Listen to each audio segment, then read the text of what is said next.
சொல்றார், அவர் என்னை கண்டார். நான் என் பிள்ளையாண்டான் சாகிறத கண்டார். அவர் எனக்கு ஒரு ஜீவ ஊற்றை உண்டாக்கி நாங்கள் ஜீவன் பெற்றோம். அவர் எங்களுக்கு வாக்குத்தத்தத்தை கொடுத்தார். வாக்குத்தத்தத்தின் பிள்ளைகளா நாங்கள் இதுவரைக்கும் இருக்கிறோம் என்று வார்த்தை வெளிப்படுது. இஸ்மவேல் சந்ததியை தேவன் ஆண்டவர் ஆசீர்வதித்தார். ஆபிரகாம் சந்ததியை இஸ்மவேலையும் அவர் ஆசீர்வதித்தார். நினைக்கிறீங்களா? தள்ளப்பட்ட நிலைமையில இருக்கிறீங்களா? வெட்கப்பட்ட நிலைமையில இருக்கிறீங்களா? உங்க உபத்திரவத்தை அவர் பார்க்கிறார். உங்க கண்ணீரை காண்கிறார். உங்க கதவை கேட்கிறார். அவர் உங்களுக்கு உதவி செய்ய வல்லவனாய் இருக்கிறார். விசுவாசிங்க. இந்த இடத்துல உங்களுடைய கண்கள் திறந்தவைகளும் செவிகள் கவனிக்கிறதான் இருக்கிறது. ஆண்டவரே, நான் எந்த மனுஷனிடத்துல நான் போய் எல்லா காரியத்தையும் சொல்ல முடியாது. ஆண்டவரே, ஏதாவது காரியத்தை நான் சொன்னா எல்லாரும் என்ன அற்பமா நினைக்கலாம், கேவலமா என்னலாம். ஆண்டவரே, அந்த வார்த்தையை அநேக இடத்துல போய் சொல்லி என்னை தூசிக்கலாம், என்னை தூற்றலாம். அப்படிப்பட்ட நிலைமையில இருக்கிற உங்கள் ஆண்டவர் சொல்லுகிறாரு, உன் கண்ணீரை கண்ட, உன் கதைகளை கேட்ட வாய்வாசி ஏற்படுது.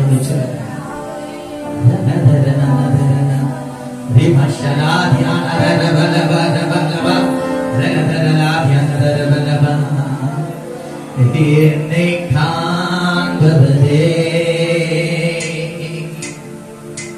தினம் காண்பவரே, என்னை காண்பவரே,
அவரை நோக்கி பார்த்து பிரகாசம் அடைந்தார்கள்.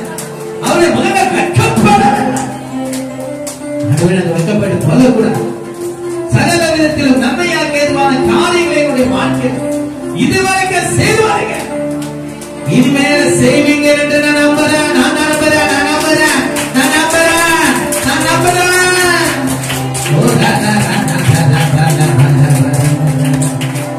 நான் அவமானம் பாட மாட்டேன், நான் வெட்கப்பட்டு போக மாட்டேன். ஏனென்றால் அவருடைய நாமத்தை நம்பி இருக்கிறேன். அவருடைய நாமத்தின் நிமித்தம் என்னை எல்லா உபத்திரவத்திலும் பாடுகளிலும் துன்பத்திலும் அவர் என்னை தூக்கி எடுப்பார். அவர் என்னை சீர்படுத்துவார், அவர் என்னை ஸ்திரப்படுத்துவார், அவர் என்னை நிலைநிறுத்துவார். நான் அவருடைய வருகைக்கு ஆயத்தமா இருப்பேன் என்று சொல்றவங்க மாத்திரம், சொல்றவங்க மாத்திரம், நல்லா சொல்றவங்க மாத்திரம், சொல்றவங்க மாத்திரம்.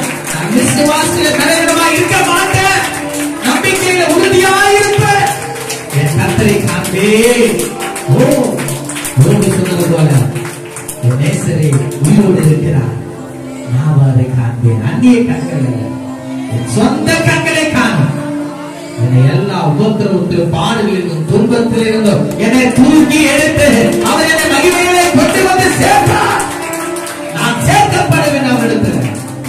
அவர் என்னை வெட்கப்படுத்த மாட்டார். அவர் என்னை கொண்டு போட்டாலும் நான் அவர்களே நம்பிக்கையாக இருப்பேன். அப்படிப்பட்ட நம்பிக்கைகளுக்குள்ள பெருகட்டும். நாங்கள் இன்னும் உறுதியாய் பற்றி கொள்வதை செய்வோம். எங்களை துதி கன மகிமையா ஒருவருக்கிறே எடுக்கிறோம். எங்க நல்ல பிதாவே, ஆமென், ஆமென். நல்ல கருத்து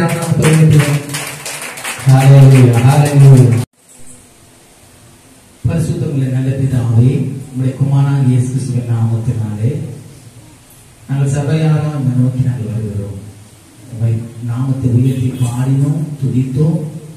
சங்கீதங்களினாலும் ஆண்டவரே வேத ரகசியங்களை நாங்கள் அறிந்து கொண்டோம். இப்பொழுதும் ஆண்டவரே உங்களுடைய வார்த்தைக்காக நாங்கள் காத்திருக்கிறோம். நலமானதை எங்களிடத்தில் நீங்கள் பேசுவீர் என்பதை நாங்கள் நம்புகிறோம், விசுவாசிக்கிறோம். அதை ஏற்றுக்கொண்டு அதன் மீது நடக்க எங்கள் ஆவி ஆத்மா சரீரத்தை ஒப்பு கொடுக்கிறோம். நீரே எங்களை மகிமைப்படும். இயேசு கிறிஸ்துவின் நாமத்தில் பிதாவே, ஆமென். ஹல்லேலூயா. எல்லாரும் சங்கீதம் 2ஆம் அதிகாரத்தை எடுத்துப்போம். சங்கீதம் 2ஆம் அதிகாரம் 12ஆம் வசனத்தை வாசிக்கலாம். சங்கீதம் 2:12.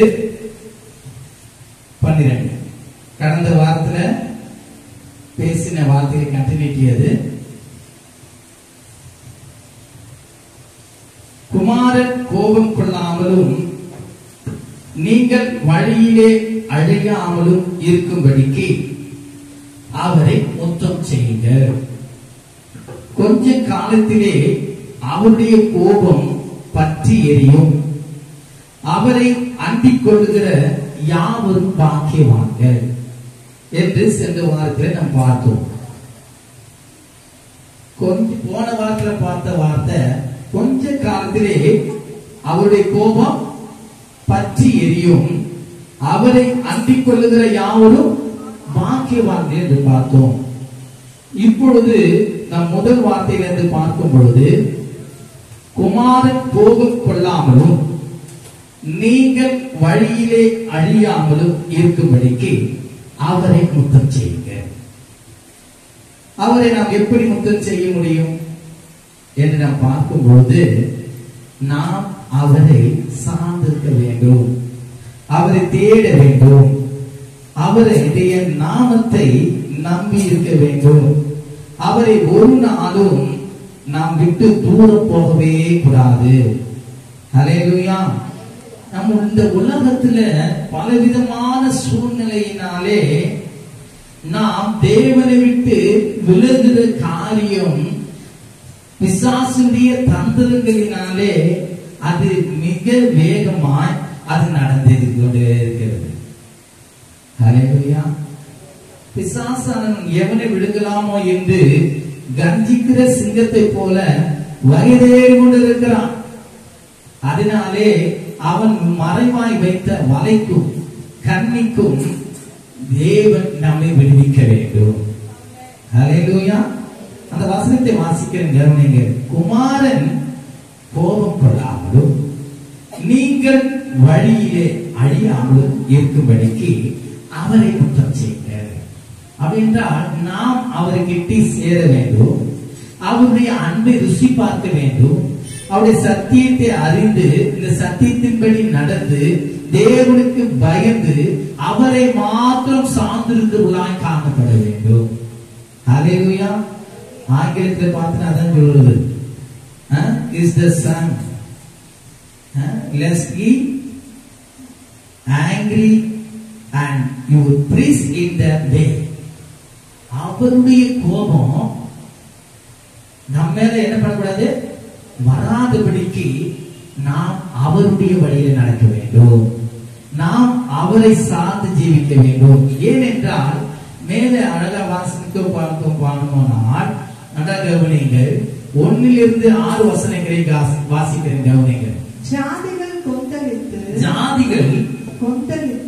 கொந்தளித்து ஜனங்கள் விருதா காரியத்தை சிந்திப்பானே.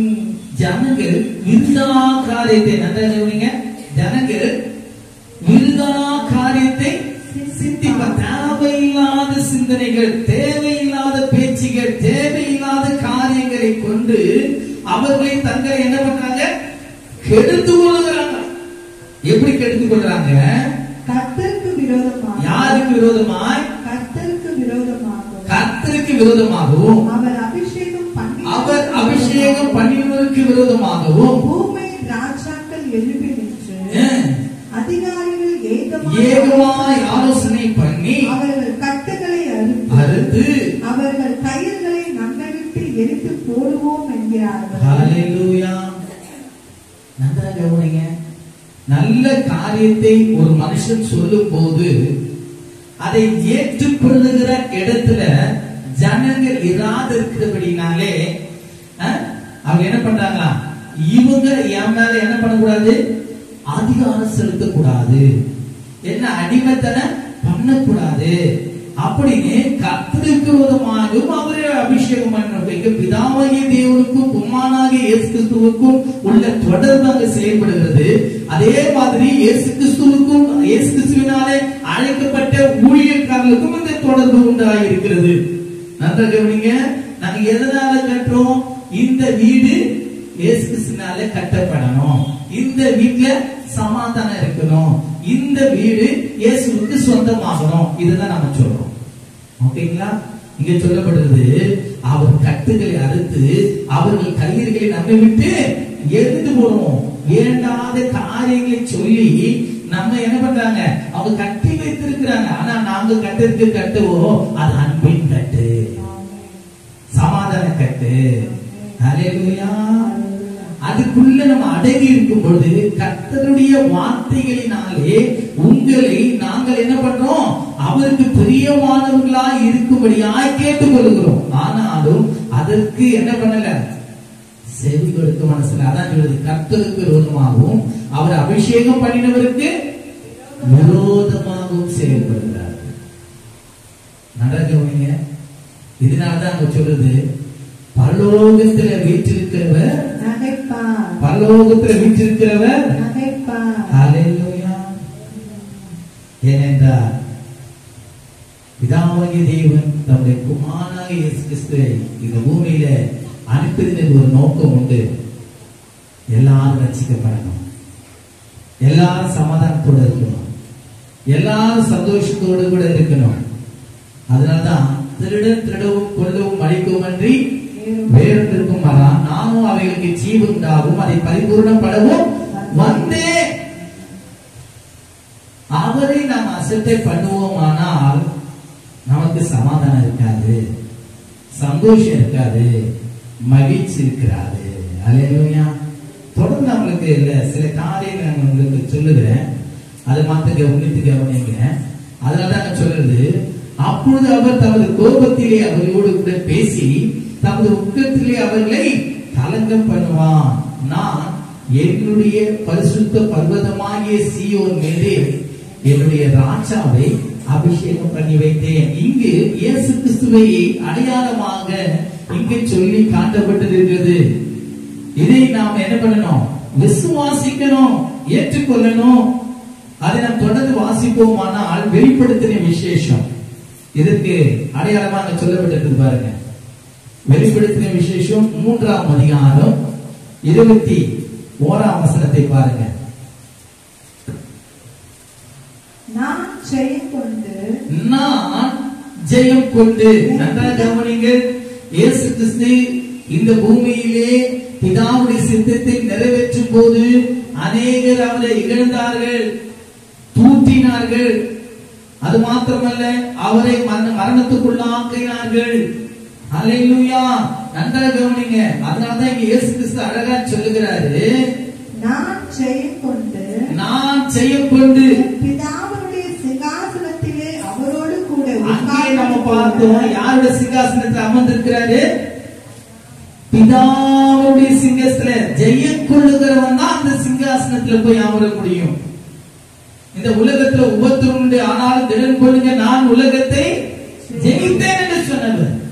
உங்களுக்கும் அந்த ஜெயத்தை தர அவர் வல்லவராய் இருக்கிறார். அதனால்தான் பொருள் சொல்லுகிறார், உபத்திரமோ வியாகுலமோ துன்பமோ பசியோ நாசமோசமோ நிர்வாணமோ பட்டயமோ எதுவும் என் தேவனுடைய அன்பை விட்டு இவை எல்லாவற்றிலும் என் மேல் அன்பு கூறுகிறவராலே நான் முற்றிலும் ஜெயம் கொள்வேன். அல்லேலூயா. பிசாசன் பலவிதமான தந்திரத்தினாலே நம்மை தேவன் விட்டு பிரிக்க வழி தேடுகிறார். அந்த கண்ணியிலிருந்து நாம் விடுவிக்கப்பட வேண்டும். அல்லேலூயா. வார்த்தை நன்றாக கவனிங்க. இங்க அழகாக சொல்கிறார், நான் ஜெயம் கொண்டு என் பிதாவுடைய சிங்காசனத்தில் அவரோடு கூட உட்கார்ந்தது போல நீங்களும் ஜெயம் கொள்ளுகிறவர் எவனோ அவனும் என்னுடைய சிங்காசனத்தில் என்னோடு உட்கார்ந்தபடி அருள் செய்வேன். ஹல்லேலூயா. அப்போ இயேசு கிறிஸ்துவை நாம் ஒரு நாளும் என்ன பண்ணக்கூடாது? அசட்ட பண்ணக்கூடாது. இங்க அழகா சொல்லுது, அபிஷேகம் பண்ணப்பட்டவர். யாரால் அபிஷேகம் பண்ணப்பட்டவர்? தேவனால் அபிஷேகம் பண்ணப்பட்டவர். ஊழியக்காரர்கள் யார்? தேவனால் அபிஷேகம் பண்ணப்பட்டவர்கள். அவர்கள் உங்களுக்கு நன்மைதான் சொல்லுவாங்க, ஒரு நாள் தீமை சொல்ல மாட்டாங்க. ஹல்லேலூயா. அதனால்தான் சொல்றார், நான் என்னுடைய பரிசுத்த பர்வதமாகிய சீயோன் மீது என்னுடைய ராஜாவை அபிஷேகம் பண்ணி வைத்தேன். அவரை நீங்கள் முத்தம் செய்யும் போது அவருடைய கோபம் உங்கள் மேல் பற்றி எரியாது. அவரை தேடும் போது, அவருடைய வார்த்தைக்கு கீழ்ப்படியும் போது, அவருக்கு பயந்து உங்கள் பொல்லாப்புகளை விட்டு திரும்பும் போது அவர் உங்களுக்கு இறங்குகிறவராய் இருக்கிறார். அல்லேலூயா. அல்லேலூயா. அதனால்தான் நாம் எந்த சூழ்நிலையிலும் தேவனை பற்றி கொள்ளுகளாய் காணப்பட வேண்டும். யோபு சொல்லுகிறார் பாருங்களேன், 31ஆம் அதிகாரம் 24 28 வசனங்களை வாசிப்போம். யோபு 31ஆம் அதிகாரம் 24 பக்கம் 660. நான் பொன்னின் மேல் என் நம்பிக்கையை வைத்து, நல்லா கவனிங்க, நான் பொன்னின் மேல் என் நம்பிக்கையை வைத்து தங்கத்தை பார்த்து என் ஆதரவு என்று நான் சொன்னேன். நீ என் ஆதரவு என்று நான் சொன்னது. நல்லா கவனிங்க. இப்போ நிறைய பேர் விரும்புறது என்ன கேளுங்க, யாருன்னா பொண்ணு பொருள் வேணும். அதுதான் நம்ம என்ன பண்ணோம்? காக்கும் அவசரத்துக்கு டாக்டர் போனா உதவும். அவசரத்துக்கு போறதுக்கு நம்ம வச்சிருக்கோம் பொண்ணு பொருள் வாங்கும். நல்லா கவனிங்க. இதெல்லாம் நினைக்கணும். நம்முடைய கையின் பிரயாசம் வீணும் விருதாவா என்ன பண்ணக்கூடாது? போகவே கூடாது. இங்க யோபு சொல்கிறாரு, நான் பொன்னின் மேல் என் நம்பிக்கையை வைத்து தங்கத்தை பார்த்து நீ என் ஆதரவு நான் என்று சொன்னதும் என் ஆஸ்தி பெரியதென்றும் என் கைக்கு மிகுதியும் கிடைத்ததென்றும் என்றும் என் கைக்கு கிடைத்து மிகவும் இதையும் கிடைத்தது என்று நான் மகிழ்ந்ததும். நல்லா கவனிங்க, நான் நல்லா சொத்துக்காரன், என் கையில எல்லாமே இருக்கு அப்படி நான் மகிழ்ந்தேனா, இல்ல அந்த பொண்ணு மேல நான் ஆசையா இருந்தேனா? அவர் பாருங்க எவ்வளவு ஆண்டவருக்கு முன்பாக தன்னை அவன் என்ன பண்றான், தேவனுக்கு முன்பாக தன்னை தாழ்த்து ஒப்பு கொடுக்கிறான். நான் இப்படிப்பட்ட காத்தெல்லாம் இருந்தேன் ஆண்டவரே. சூரியன் பிரகாசிக்கும் போதும், யாரு? சூரியன் பிரகாசிக்கும் போது அல்லது சந்திரன் மகிமையாய் செல்லும் போது நான் அதை நோக்கி. நிறைய பேர் பூமியும் சகல அதிகாரப்பட்ட வானத்தில் பூமியிலும் என்னையெல்லாம் உங்களுக்கு தேவன் இல்லை அவர் சொல்றாரு பாருங்க. சூரியன் பிரகாசிக்கும் போதும் அல்லது சந்திரன் மகிமையாய் செல்லும் போதும் நான் அதை நோக்கி என் மனம் ரகசியமாய் மயக்கப்பட்டு என் கையை முத்தி செய்து கொண்டாள். என் கையை முத்தி செய்து கொண்டாள். இது நடக்குதா நடக்கலையா? ஒண்ணு மேல ஆசை இல்ல, ஆஸ்தி மேல ஆசை இல்ல, ஆனா அவன் இயற்கையினுடைய அழகை பார்த்து இவெல்லாம் இவ்வளவு அழகா இருக்கு அப்படின்னு கையை எடுத்து முத்து வைக்கிறது. நல்லா கவனிங்க, என்ன இல்லாமல் உங்களுக்கு வேற தேவன் உண்டாயிருக்க. ஏன் தேவ கோபம் வரும்? தேவனை விட்டு பொண்ணை தேடுறது, தேவனை விட்டு ஆஸ்தியை தேடுறது, தேவனை விட்டு மற்ற எல்லாவற்றையும் நமஸ்கரிக்கிறது, இதெல்லாம் தான் தேவனுடைய கோபம் நம்ம மேல வரும். அதாவது சுமார கோபம் கொள்ளாது. வழியிலே என்ன வழி? தேவனுடைய வழி, அது பரிசுத்த வழி. இந்த இப்பதான் நம்முடைய பயணம் தான், இந்த பூமியில இருக்கிற பயணம், நம்ம ஜீவன் இருக்கிற வரைக்கும் நம்மளுடைய வழி ஆண்டவர் பார்க்கிற. நல்ல கவனிங்க, அதனால்தான் சொல்றது. அது மாத்திரமல்ல, அவர் தொடர்ந்து படிங்க. இதுவும் நியாயாதிபதிகளால் விசாரிக்கப்படத்தக்க அக்கிரமம் மாயமாய் இருக்கும். அக்கிரமும் மாயமாய் இருக்கும். அதனால் உன்னதத்தில் இருக்கிற தேவனை மறுதலிப்பேனே. இவைகெல்லாம் அடிமையா இருந்தேன்னா ஜீவனுள்ள தேவனை நான் என்ன பண்றேன்? மறுதலிப்பேனே. நல்லா கவனிக்க. தொடர்ந்து படிங்க. இல்லம்மா, இதை போதும். இதுவும் நியாயாதிபதிகளால் விசாரிக்கப்படத்தக்க அக்கிரமமாயிருக்கும். அதனால் உன்னதத்தில் இருக்கிற தேவனை மறுதலிப்பேனே. நாம் ஒரு நாளும் எந்த காரியத்தினாலும் தேவனை விட்டு விலகுகளாய் காணப்படக்கூடாது. அதனால்தான் சொல்லப்பட்டிருக்கு, கொஞ்ச காலத்தில் அவருடைய கோபம் அவரை அண்டிக் கொள்ளுவர்கள் யாவரும் அந்த கோபம் நம்மை பற்றி அடையாதபடிக்கு நாம் அவரை அனுதினமும் என்ன பண்ணணும்? முத்தம் செய்யணும், அவரை தேடணும், அவரை நோக்கி ஜெபிக்கணும், அவர் வார்த்தைக்கு கீழ்ப்படியணும். பொண்ணு மேல ஆசை கூடாது, ஆஸ்தி மேல ஆசை கூடாது, பல விதமான காரியங்களுக்கு நம்பி என்ன பண்ணக்கூடாது? மோசம் போக கூடாது. நம்மளை கெடுக்கிறவங்க இருக்கிறாங்க, நம்ம சிந்தையை மாற்றவங்க இருக்கிறாங்க, ஆனாலும் ஜாக்கிரதையா இருக்கணும். அவைகளெல்லாம் நமக்கு என்ன உண்டாகும்? இவர் சமாதானத்தை உண்டாக்குவாரு, அவைகளெல்லாம் நமக்கு சாபத்து உண்டாகும். ஜாக்கிரதையா இருக்கணும். அதனாலதான் அவர் என்ன பண்ணணும்? முத்துச்செயலை காணப்படும். அதிலே பாருங்க, 1-10 வசனங்களை வாசிங்களேன். அதே 31ஆம் அதிகாரம் 1-10 வசனங்களை அங்கேயும் ஒரு விளக்கம் சொல்றாரு. என் கண்களோடு உடன்படிக்கை பண்ணின நான் ஒரு கண்ணின் மேல் பிணைப்பாயிருப்பது எப்படி? அப்படின்னா நான் தேவனை மாத்திரம் தான் பார்ப்பேன், தேவனை மாத்திரம் தான் சார்ந்திருப்பேன். என் கண்கள் என் தேவனுடைய உடன்படிக்கையை தான் என்ன பண்ணும்? கை கொள்ளும். அப்படிதான் நம்ம சொல்லிட்டு அந்நிய என்ன பண்றது? ஸ்ரீ நம்ம என்ன பண்ணக்கூடாது? நினைக்க கூடாது, பார்க்க கூடாது. அல்லேலூயா. கவனிங்க, அப்பொழுது உன்னதங்களில் இருந்து தேவன் அளிக்கும் பங்கு எங்கிருந்து வந்து பாரு? உன்னதத்திலிருந்து வரும் தேவன் அளிக்கும் பங்கு, உன்னதத்திலிருந்து சகோதரர் கொடுக்கும் சுதந்திரமோ கிடைக்குமோ? அது எங்கிருந்து கிடைக்கும்? கிடைக்கவே கிடையாது. நாங்கள் சொல்ற உன்னதத்திலிருந்து வருகிற பங்கு சுதந்திரம். சுதந்திரம்னா நான் தேவனுடைய பிள்ளை, பங்குன்னா எஸ் கிறிஸ்துவுக்கு நான் பங்கு. அல்லேலூயா. இதை நாம் இழந்து போயிடுவோம். ஆஸ்தி மேல ஆசை இருக்கக்கூடாது, பொண்ணு மேல ஆசை இருக்கக்கூடாது, பெண்ணு மேலேயும் ஆசை இருக்கக்கூடாது. அதே மாதிரி இயற்கையின் மேல நம்ம என்ன பண்ணக்கூடாது, இயற்கையின் மேல நமஸ்கரிக்க கூடாது. அல்லேலூயா. தேவன் நம்மை காண்கிறவராக இருக்கிறார். நாம ஒரு முத்தம் செய்கிறதுனா இதை எல்லாவற்றையும் நம்ம விட்டு விலகணும். அல்லேலூயா.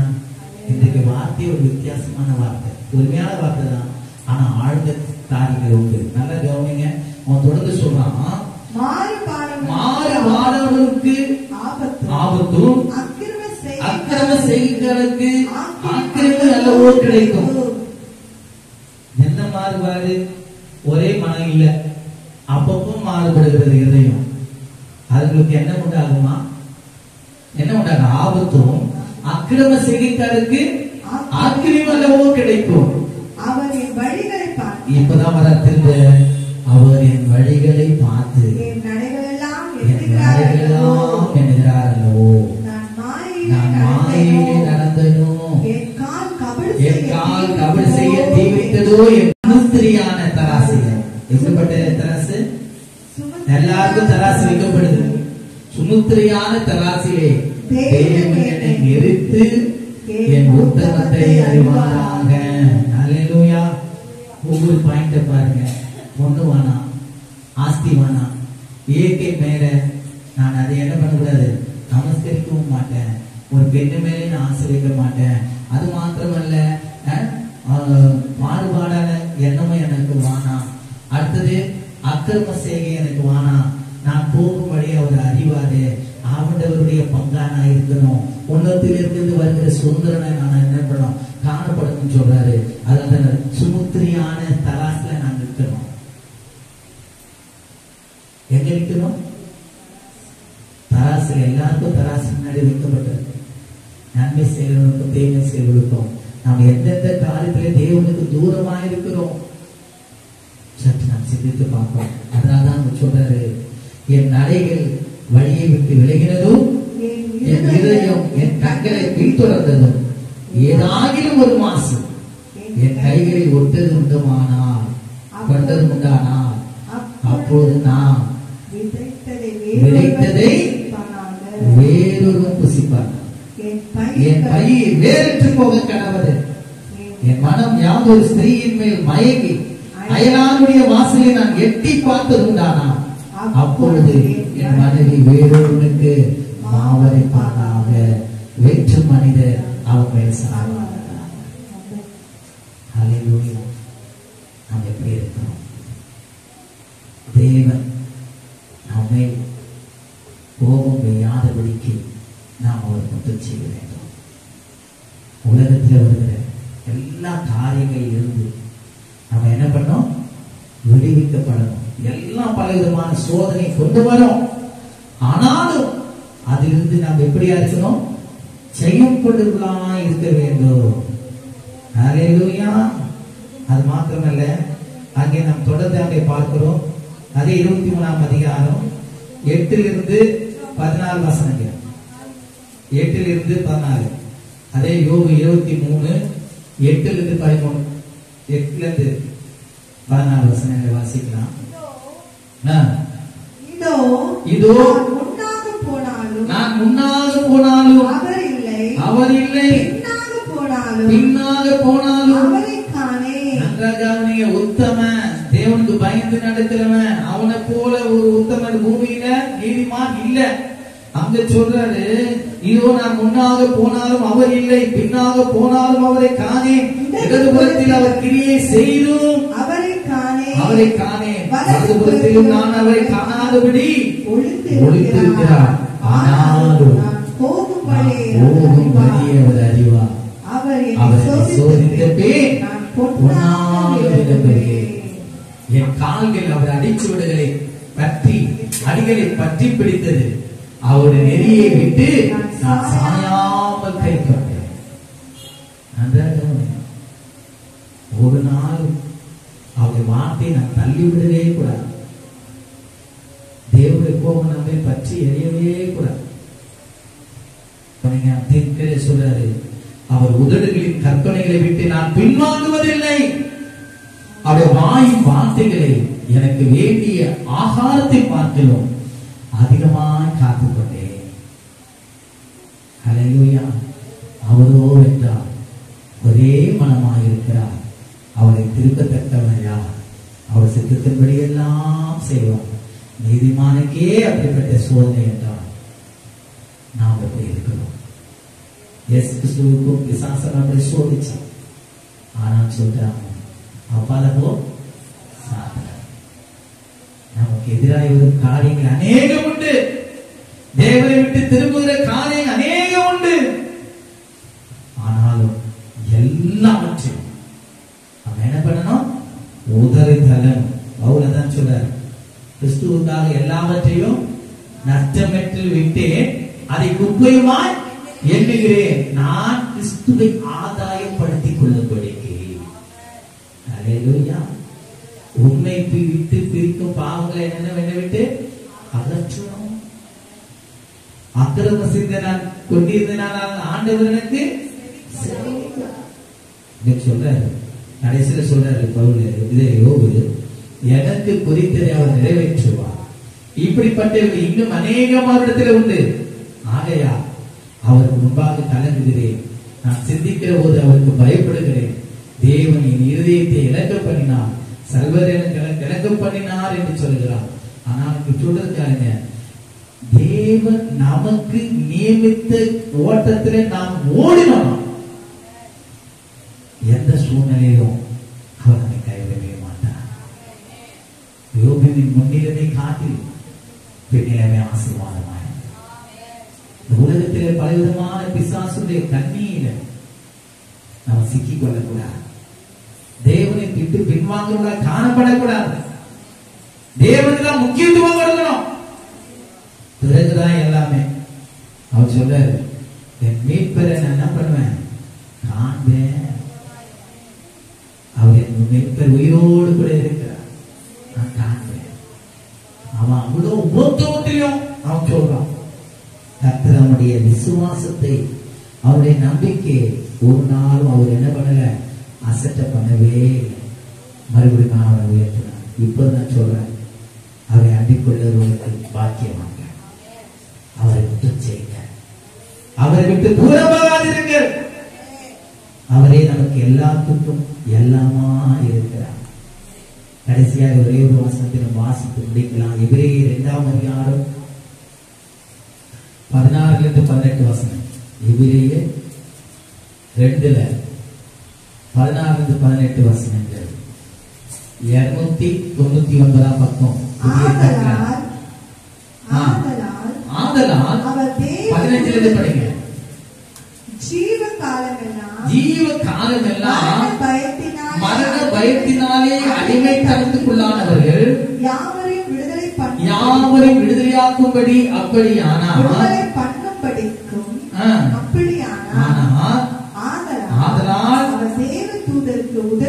தேவ தூதருக்கு உதவியாக கொடாமல் கைப்படாமல் ஆபிரகாமின் சந்ததிக்கு உதவியாக கை கொடுத்தான்.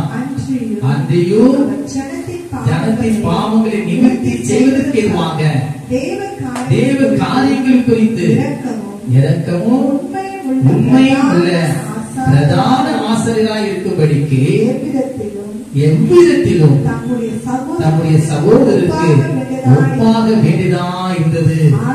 ஆதலால் அவர்தாமே சோதிக்கப்பட்டு பாடுபட்டதினாலே அவர் சோதிக்கப்படுவதற்கு உதவி செய்ய வல்லவராய் இருக்கிறார். ஹல்லேலூயா. இந்த உலகத்துல ஒவ்வொருத்தரும் இருக்கு, பாடு இருக்கு, துன்பம் இருக்கு. அவர் சொல்றாரு, உங்களை ஒரு சகோதரனா நினைக்கிறார். ஹல்லேலூயா. நீங்கள் அவரை முத்தம் செய்யுங்க.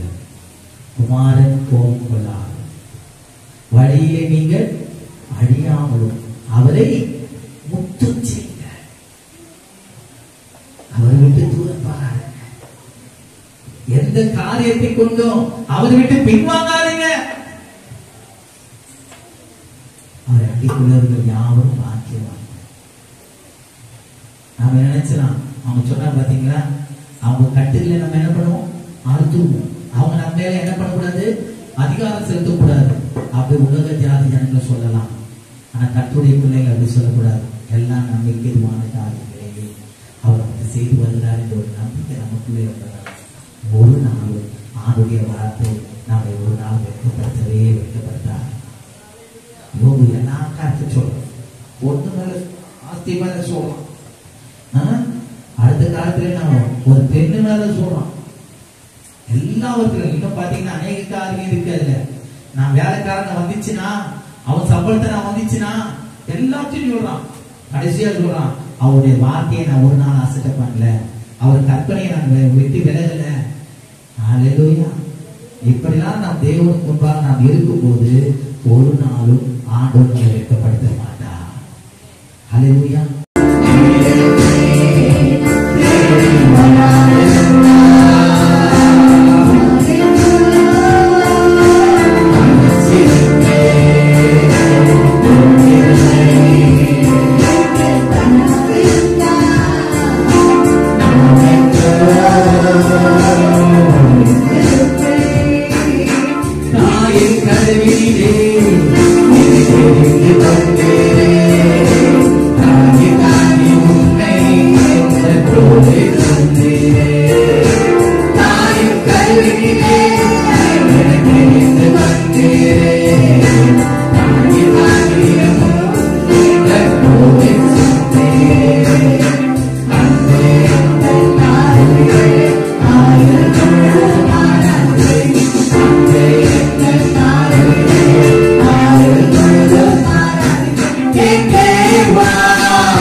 நாட்களிலே அவர்கள் உங்களுக்கு பிரியமா இருந்து உண்மை அனுதினம் முத்தம் செய்து சத்தியத்தின்படி நடக்க உதவி செய்யுங்க. எதிர்மறையா செயல்படுகிற எல்லா பொருளாசை, பணாசை, பெண்ணாசை எல்லாவற்றையும் வெறுத்து இந்த சத்தியத்தின்படி தன்னை காத்துக்கொண்டு அனுதினம் உண்மை முத்தம் செய்ய உதவி செய்யும். அப்படியா கோபத்துக்கு தப்பித்துக் கொள்ளும் வழி இதுதான் என்பதை அறிந்து அனுதினமும் உமக்காக காத்திருக்க உதவி செய்யுங்க. இயேசு கிறிஸ்துவின் வருகைக்கு எடுத்துக் கொடுக்கப்படுகிற இந்த இடத்திலே இந்த சபை காணப்பட உதவி செய்யுங்க. இது நிமித்தம் நாம் மையப்படட்டும். பிள்ளைகள் கொடுத்த காணிக்கை அங்கீகரியும், அதை ஆசிர்வதியும். தசம்பாங்கள் காணிக்கைகள் எல்லாம் ஆண்டவருடைய சமூகத்தில் படைக்கப்பட்டது என்று அறிந்திருக்கிறோம். அவைகள் ஆண்டவரே பலனை அவங்க அடையத்தக்கதாய் 30, 60, 100 1000 கோடியாய் பெருகத்தக்கதாய் உதவி செய்யும். இயேசு கிறிஸ்துவின் நாமத்தில் ஜெபித்து ஜெயம் எடுக்கிறோம். நல்ல பிதாவே, ஆமென். ஆத்துமாவே கர்த்தரை ஸ்தோத்திரம். என்னோடமே பரிசுத்தமானது ஆத்துமாவே கர்த்தரை கர்த்தர் செய்த சகல உபகாரங்களை பரவாதே. நமது கர்த்தராகிய இயேசு கிறிஸ்துவின் பிதாவாகிய தேவனுடைய அன்பும் பரிசுத்தருடைய அன்யோன்யம் நீங்காத பாதுகாப்பும் சமாதானம் சந்தோஷம் இப்பொழுதும் எப்பொழுதும் இயேசுவின் இரண்டாம் வருகை மட்டும் நம் அனைவரும் கூட இருப்பதாக. ஆமென், ஆமென். ஹல்லேலூயா, ஹல்லேலூயா, ஹல்லேலூயா.